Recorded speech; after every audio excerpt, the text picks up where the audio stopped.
Sebelum melanjutkan, jangan lupa subscribe dulu, terima kasih. Bab 43 Pengejaran Anjing Sepanjang 10.000 Mil. Keluarga Li telah menderita kerugian besar. Putra Li San Yue yang lain telah terbunuh, dan mereka telah kehilangan senjata tempur tingkat rendah dari lawan mereka.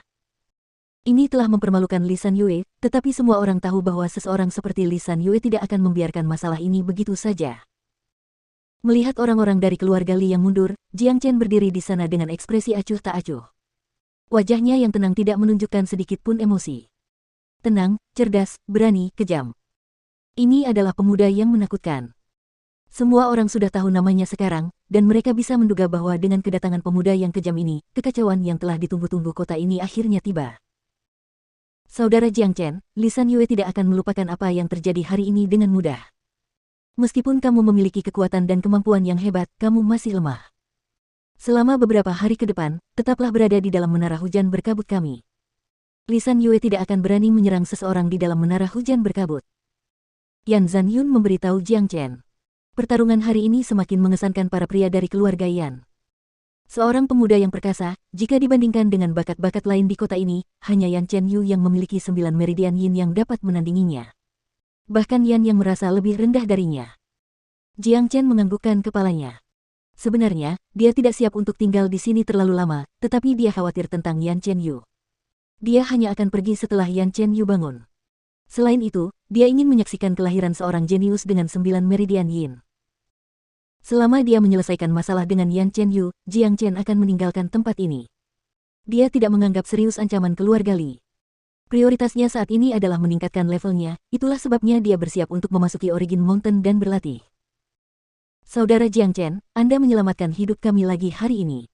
Saya benar-benar tidak tahu bagaimana mengungkapkan rasa terima kasih saya. Wang Ting yang terluka memberitahu Jiang Chen dengan sikap sangat berterima kasih. Benar sekali, saudara Jiang Chen sangat kuat. Kau membuat dirimu terkenal dengan pertarungan hari ini. Kata pria lain. Kalian semua harus menderita karena aku. Aku tidak bisa hanya duduk diam dan tidak melakukan apa-apa. Jiang Chen berkata sambil tersenyum.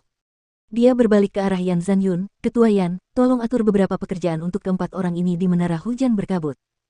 Bantu aku menyembuhkan mereka dan biarkan mereka tinggal di menara hujan berkabut. Setidaknya pastikan mereka aman. Jangan khawatir, saudara Jiang Chen. Aku akan membiarkan Yan Meng mengurusnya. Yan Zanyun menjawab. Kain putih polos tergantung di pintu masuk utama keluarga Li. Li San Yue ingin mengadakan pemakaman putranya sendiri. Semua orang di keluarga Li sangat sedih. Ketua, Tuan Muda sedang berkultivasi secara tertutup. Haruskah kita memberitahunya? Seseorang bertanya. Tidak, Minger saat ini sedang dalam tahap kritis untuk menerobos ke ranah Intifana. Jika dia terganggu, itu akan sangat memengaruhinya. Atur orang-orang kita untuk memblokir semua pintu keluar kota ini, awasi menara hujan berkabut dengan saksama, dan segera beritahu aku begitu Jiang Chen mencoba meninggalkan menara hujan berkabut. Li San Yue berkata dengan cara yang licik. Ya, Tuan. Tidak ada seorang pun yang berani mengabaikan perintah itu karena Li San Yue sudah diambang ledakan amarah. Kakak ketiga, silakan pergi ke kota langit harum dan awasi keluarga Jiang dengan saksama. Berusahalah sebaik mungkin untuk mendapatkan informasi tentang prajurit inti surgawi. Li San Yue berkata dengan wajah muram. Baiklah, aku akan pergi sekarang juga. Saudara ketiga adalah seorang prajurit Mid Mortal Core. Dia mengepalkan tinjunya dengan hormat ke arah Li San Yue dan segera pergi. Wih. Tepat pada saat ini, tornado besar muncul di atas rumah keluarga Li. Gelombang udara yang kuat berubah menjadi tornado dan terbang menuju suatu arah, energi alam di sekitar keluarga Li terkuras dengan sangat cepat. Melihat hal ini, wajah Li San Yue yang tadinya murung langsung berubah menjadi gembira. Kedua matanya bersinar seperti obor di kegelapan malam, matanya begitu terang sehingga memancarkan sinar ke arah dalam rumah keluarga Li. Haha, Minger telah berhasil menembus alam Intifana. Jenius nomor 1 di kota ini adalah Mingerku. Li San Yue mulai tertawa terbahak-bahak. Pada saat yang sama, ribuan mil di barat laut dari Kota Merah, 3 pemuda berjalan keluar dari pegunungan yang sangat besar. Gunung ini disebut Gunung Asal. Gunung ini mencakup lebih dari 10.000 mil. Banyak binatang iblis hidup di dalamnya, dan itu adalah tempat yang alami. Pegunungan seluas 10.000 mil ini hampir menutupi seluruh wilayah yang memisahkan Kota Merah dan bagian dalam Provinsi Qi. Itu adalah wilayah yang sangat besar. Faktanya, meskipun ada banyak binatang iblis di dalam pegunungan Origin, tidak ada binatang yang benar-benar kuat, dan tidak ada satupun dari mereka yang berada di alam inti surgawi. Namun, karena lokasi geografisnya, itu masih terisolasi dari tempat lain. Klan besar dari Provinsi Qi tidak pernah benar-benar memperhatikan wilayah ini ketika mereka merekrut murid baru setiap tahun. Ketiga orang yang keluar dari Gunung Origin berusia 20-an, 2 pria dan 1 wanita. Mereka mengenakan gaya pakaian yang sama, yaitu jubah kuning muda dengan bilah kecil yang indah terukir di dada. Jelas bahwa ketiga orang ini berasal dari klan yang sama. Wanita itu memiliki tubuh yang indah dan secantik bunga yang sedang mekar. Meskipun dia tidak bisa dibandingkan dengan Yan Chenyu, dia tetaplah seorang wanita cantik. Dia dan seorang pemuda lain yang memiliki tahi lalat di wajahnya telah mencapai alam inti fana awal. Pemuda yang berdiri di tengah itu tampan dan memiliki jiwa yang toleran. Dari energi yang tanpa sengaja dilepaskannya, orang bisa tahu bahwa dia telah mencapai alam inti fana tengah. Dia jelas adalah pemimpin kelompok ini, dan gadis itu menatapnya dengan tatapan penuh kekaguman. Saudara Chen Suang, bagaimana mungkin kita harus menyeberangi gunung asal dan datang ke tempat terpencil ini? Gadis itu bertanya. Anjing itu membuat kita kehilangan arah di pegunungan. Kita telah melakukan perjalanan selama hampir 1 bulan, dan sekarang kita telah sampai di tempat sampah ini. Saudara Chen, kita harus segera kembali. Pria satunya mengomel. Mengingat apa yang telah mereka alami akhir-akhir ini, dia tidak dapat menahan amarahnya yang terpendam. Saudari Ruanling, Saudara Sao Hua, karena kita sudah di sini, mari kita pergi ke kota di depan kita dan melihat-lihat. Mungkin anjing bodoh itu sudah datang ke sini. Kita sudah keluar selama sebulan, dan jika kita tidak bisa menangkap anjing bodoh itu, kita akan kehilangan muka begitu kita kembali. Selain itu, tinggal di pegunungan selama sebulan terakhir terlalu membosankan. Chen Suang berkata sebelum dia mulai berjalan menuju Kota Merah.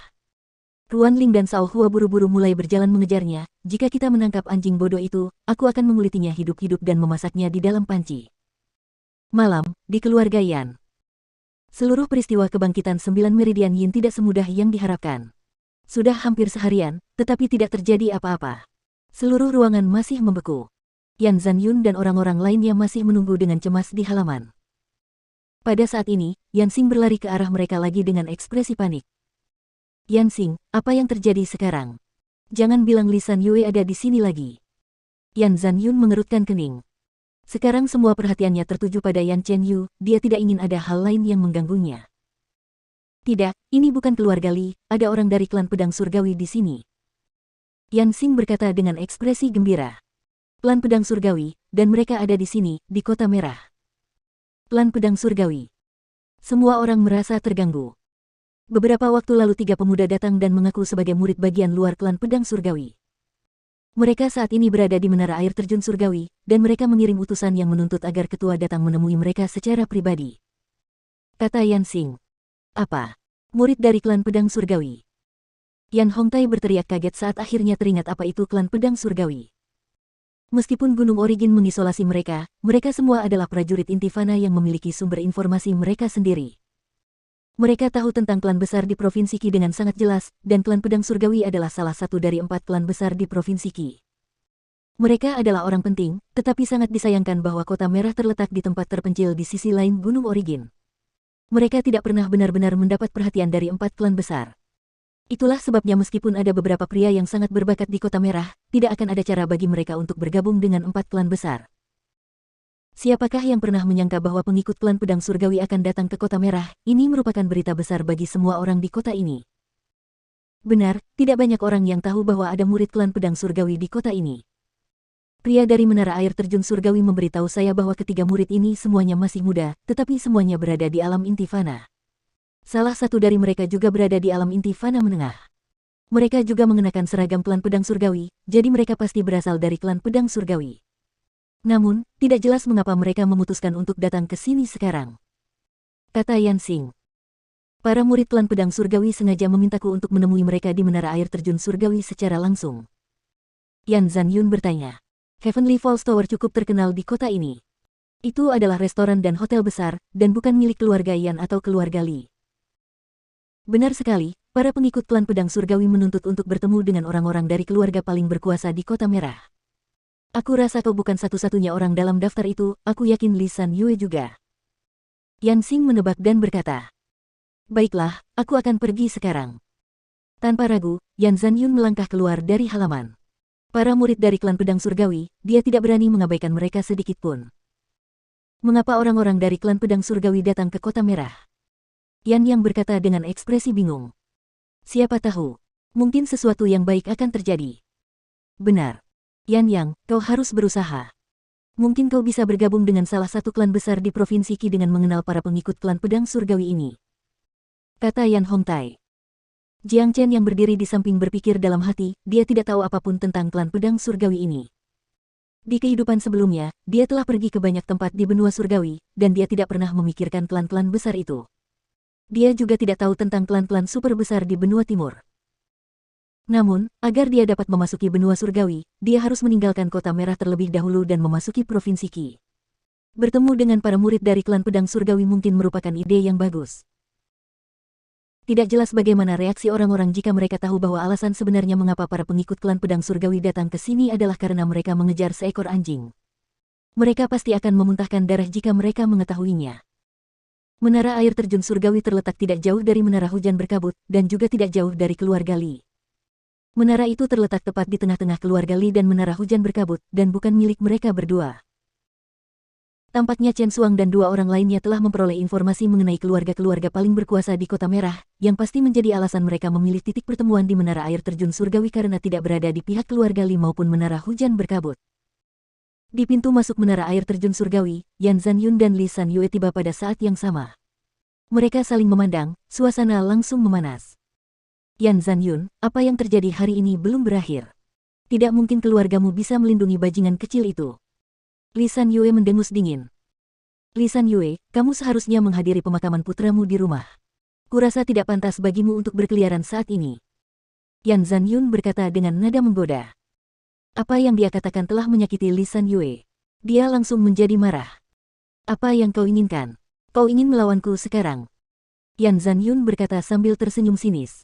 Dia tidak takut pada Li San Yue seperti yang lainnya. Dia adalah satu-satunya orang di kota ini yang tidak takut pada Li San Yue. Huff. Orang-orang dari klan pedang surgawi ada di sini, aku tidak ingin berdebat denganmu sekarang. Li San Yue berkata sambil menggertakkan giginya sebelum memasuki menara air terjun surgawi.